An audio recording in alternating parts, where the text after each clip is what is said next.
அவர்கள் பொருளாதார மேம்பாடு போன்றவற்றை அடைவதற்கும் இந்த புதிய ஜனாதிபதி வழி செய்வார் என்பதை அவர் விரும்புவதாக ஒரு நற்செய்தி ஒன்றை தூதுவரூடாக அனுப்பியிருக்கின்றார். நிச்சயமாக ஒரு கனதியான ஒரு மாறுதலை உடைய ஒரு ஜனாதிபதியை ஜெயசங்கர் சந்திக்க போகின்றார். இடதுசாரி கொள்கையுடைய அல்லது இடதுசாரி சார்ந்த அல்லது இடதுசாரி இயக்கத்தின் வளர்ப்பில் இருந்த ஒருவரை சந்திக்கின்ற முதலில் எதிர்கட்சியில் இருந்த பொழுது சந்தித்த பொழுது இருந்த நிலைமையை விட இப்பொழுது ஒரு அதிகாரம் உள்ள ஜனாதிபதியாக சந்திக்க போகின்றார். எனவே இவர் உடனடியாக எந்த மாறுதலையும் தான் நினைத்தபடி செய்யலாம் என்று சொன்னால் அதற்குரிய வரைமுறைகள் என்பன இல்லை. அதற்குரிய காலத்தை கொடுத்தே ஆக வேண்டும். அவருடைய அதிகாரத்தை பாவித்து அவர் செய்கின்ற வேலைகளை செய்யலாம். ஆனால் சட்ட மூலவாக்கங்கள் சட்ட திருத்தங்களை மேற்கொள்வதானால் நிச்சயமாக பாராளுமன்ற பெரும்பான்மையை பெற வேண்டும். அதற்கான முயற்சியில் அவர் வெற்றி பெறுவாரா என்பதை நாங்கள் நவம்பர் 14ஆம் தேதி நடக்க போகின்ற தேர்தலின் பொழுது அறிந்து கொள்ளக்கூடியதாக இருக்கும். ஆனால் அது தமிழ் தேசியம் சார்ந்த பரப்பில் பயணிப்பவர்கள் திசை மாறி செல்கின்றதன் எதிர்வினையாகத்தான் இளைஞர்கள் அவ்வாறு சென்றுள்ளிருக்கிறார்கள் என்றுதான் நாங்கள் பார்க்க வேண்டும். இவர்களே தான் தங்களுடைய புலிகளை தாங்களே வெட்டுகின்றார்கள். தவறாக செல்கின்ற இளைஞர்கள் திருந்த வேண்டும் என்று சொல்வது வேறு, அவர்களை முட்டாள்கள் என்று சொல்வது வேறு. அவசரமா கேஷ் தேவைன்னு வரும்போது அடுத்தவங்கள்ட்ட நாங்க கேட்கறதையும் விட எங்களுடைய நகையை அடகு வைக்கிறது வசதியானது. வட்டி அதிகமா இருக்குமோ இல்ல நகை பாதுகாப்பா இருக்குமோன்னு நீங்க நினைக்கலாம். அதுக்காகத்தான் நான் கேஷ் பாயிண்ட்ல அடகு வைக்க வந்திருக்கிறேன்.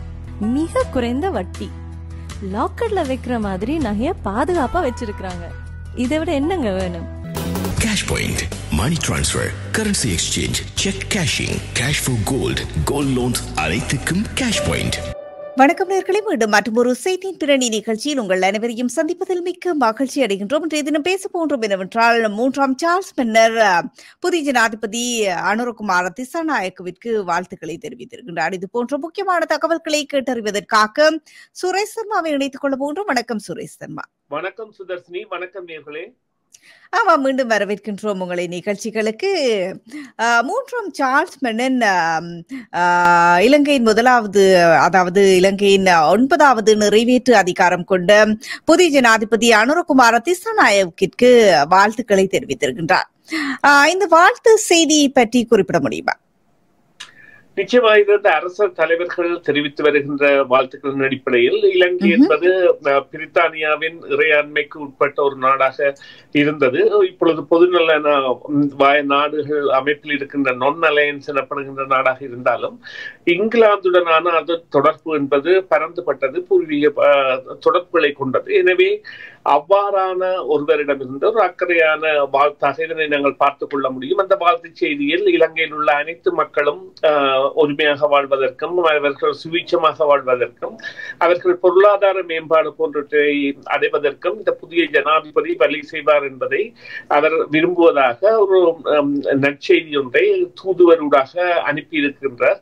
எனவும் இது குறிப்பிட்ட கவனத்தை பெறுவதற்கான காரணம் அனுரா ஒரு சாதாரண மனிதனாக இருந்து இவ்வாறு வந்திருக்கின்ற நேரத்தில் இவ்வாறு நாடுகள் முண்டியெடுத்துக் கொண்டு இவ்வாறான வாழ்த்துக்களை தெரிவிப்பது என்பது. இப்பொழுது குறிப்பாக பார்த்தீர்களானால் இப்பொழுது கனடாவின் தூதுவர் கூட சந்தித்திருக்கின்றார், அமெரிக்காவின் தூதுவர் சந்தித்திருக்கின்றார் போன்றவை நடைபெற்றாலும் இந்த நாடுகளின் தலைவர்கள் வாழ்த்துவது என்பது ஒரு மறுபக்கமாக அல்லது வேறு விதமாக பார்க்கப்படுகின்றது என்பதைத்தான் இங்கே கூற வேண்டும். இப்பொழுது நாளைய தினம் இந்தியாவினுடைய வெளி விவகார அமைச்சர் இலங்கை செல்ல இருக்கின்றார். கடந்த வாரமும் இது பற்றி கதைத்திருந்தோம். அவருடைய அந்த வருகை, அதாவது இலங்கைக்கான அந்த வருகை பற்றி மீண்டும் குறிப்பிட முடியுமா? என்ன மாதிரியான மாற்றங்கள் வரப்போகின்றது, யார் யாரையெல்லாம் சந்திக்க போகின்றார் அப்படி சொல்லி கடந்த வாரமும் கதைத்திருந்தோம். இப்பொழுது இந்த வாரம் அதனுடைய புதிய தகவல்களை கூற முடியுமா? புதிய தகவல்கள் என்பதை எதை எதிர்பார்க்கலாம் என்றால் நிச்சயமாக ஒரு கனதியான ஒரு மாறுதலை உடைய ஒரு ஜனாதிபதியை ஜெயசங்கர் சந்திக்க போகின்றார். இடதுசாரி கொள்கையுடைய அல்லது இடதுசாரி சார்ந்த அல்லது இடதுசாரி இயக்கத்தின் வளர்ப்பில் இருந்த ஒருவரை சந்திக்கின்ற முதலில் எதிர்கட்சியில் இருந்த பொழுது சந்தித்த பொழுது இருந்த நிலைமையை விட இப்பொழுது ஒரு அதிகாரம் உள்ள ஜனாதிபதியாக சந்திக்க போகின்றார். எனவே அவர்களுடைய முயற்சி ஒரு நட்பு ரீதியாக இவருடன் அணுகி செல்வதாகவும் எந்த ஒரு காரியத்திலும் குறிப்பாக கூறுவீர்களானால் இந்த அதானி குழுமத்தின் நிலைப்பாடுகளில் எல்லாம் இவர் எவ்வாறு அவர்கள் செய்கின்ற இந்த மின் உற்பத்தி ஆலைகள் போன்றவற்றை செயற்படுவார்கள் என்ற சந்தேகங்கள் இருக்கின்றன. அந்த விடயங்களை உடனடியாக இவர் செய்யாதவாறான ஒரு வேண்டுகோளை கதைக்கின்ற பொழுது அவருக்கு தெரிவிக்கலாம். இவ்வாறான விடயங்கள் சில வேளைகளில் ஒரு எதிர்ப்புணர்வை காட்டலாம். அவ்வாறு இல்லாமல் அதனை நாங்கள் கதைத்து செய்யலாம் என்ற அந்த காலத்தை வாங்குகின்ற வேலைகளில் ஈடுபடலாம். ஏனென்றால் இந்தியாவில் ஏற்கனவே இவர் ஒரு இந்தியாவிற்கு எதிரானவர் என்கின்ற கருத்து, அதாவது இந்தியாவுக்கு எதிரானவர் என்பதை விட இந்த இடதுசாரி தத்துவத்தில் ஊறிப்போனவர்கள். எனவே அவர்கள் சீன ஆதரவு, ரஷ்ய ஆதரவு போன்றவற்றை பலமாக கொண்டிருப்பார்கள். எனவே அவர்களுடைய சார்பு என்பது அந்த சீனா பக்கமாக இருக்கலாம் என்கின்ற ஒரு நிலைப்பாடு அது ஒரு யதார்த்தமாகவே பார்க்கப்படுகின்ற விடயம் என்றால் அவர்கள் கற்றது, படித்தது, பழகியது எல்லாமே அந்த பாணிதான். எனவே அந்த பாணியில் வளர்ந்த ஒருவர் தன்னை இப்பொழுது இப்பொழுது அதாவது ஏவிபி என்று நாங்கள் இந்த ஆட்சியை முழுதாக எடுத்துக்கொள்ளக்கூடாது. இந்த தேசிய மக்கள் சக்தி என்பது பல அமைப்புகள் இணைந்து உருவாகிய ஒரு அமைப்பு. இதில் ஏவிபி முதன்மையானதாக இருக்கின்றது என்பதை எடுத்துக்கொள்ள வேண்டும். எனவே அதற்கு பலர் இருக்கின்றார்கள். எனவே பல தொழிற்சங்கங்கள் இருக்கின்றன, பல சிறிய அமைப்புகள், கட்சிகள் இருக்கின்றன. ஆனால் அவர்கள் எல்லாரும் ஒரே பாதையில் ஒரு கட்டி எழுப்புகின்ற ரீதியில் இணைத்த இயக்கமாக இது இருக்கின்றது. எனவே அந்த அவர்களிடையே அந்த இடதுசாரி தன்மை எவ்வளவு இருந்தாலும் தங்களுடைய நிலைப்பாட்டிலும் அந்த ஒரு தாராள மனதுடன் அவர்கள் இருப்பதற்கான ஒரு வழிமுறைகளை செய்வதற்காகவும் மற்றது ஒரு கனதி கொடுப்பதற்காகவும் இந்த விடயம் இருக்கு. தமிழ் தரப்பை சந்திப்பது என்பது கேள்விக்குறியான விடயமாக சென்று கொண்டிருக்கிறது. பார்ப்போம் என்ன மாதிரி நடக்கும் என்று. ஆமாம், நன்றி உங்களுடைய தகவல்களுக்கு. அடுத்ததாக இவருக்கு இவ்வாறு பல வரவேற்புகள் இருந்தாலும் கூட கஜேந்திரகுமார் பொன்னம்பலம் கூறியிருந்தார், அனுரகுமார் திசாநாயக்கிற்கு பின்னால் இளைஞர்கள் சென்றால் அவர்களுடைய முட்டாள்தனம் அப்படி சொல்லி கூறியிருக்கின்றார். அதையும் தாண்டி இவருடைய இந்த செயற்பாடுகள் நிலைத்திருக்கும் அப்படி சொல்லி நம்ப முடியுமா? நீண்ட நாட்களுக்கு நிலைத்திருக்குமா அல்லது புதிதாக வருபவர் இவ்வாறான செயற்பாடுகளில் ஈடுபடுகின்றாரா அப்படின்னு சொல்லி கேட்க தோணுமா?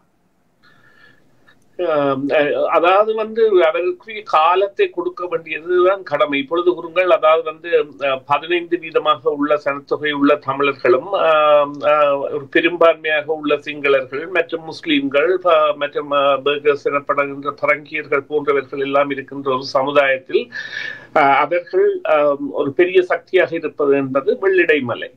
எனவே இவர் உடனடியாக எந்த மாறுதலையும் தான் நினைத்தபடி செய்யலாம் என்று சொன்னால் அதற்குரிய வரைமுறைகள் என்பன இல்லை.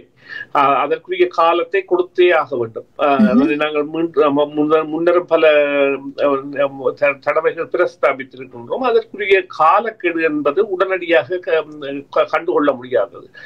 மற்றது அவருடைய அதிகாரத்தை பாவித்து அவர் செய்கின்ற வேலைகளை செய்யலாம். ஆனால் சட்ட மூலவாக்கங்கள், சட்ட திருத்தங்களை மேற்கொள்வதானால் நிச்சயமாக பாராளுமன்ற பெரும்பான்மையை பெற வேண்டும். அதற்கான முயற்சியில் அவர் வெற்றி பெறுவாரா என்பதை நாங்கள் நவம்பர் 14 நடக்க போகின்ற தேர்தலின் பொழுது அறிந்து கொள்ளக்கூடியதாக இருக்கும்.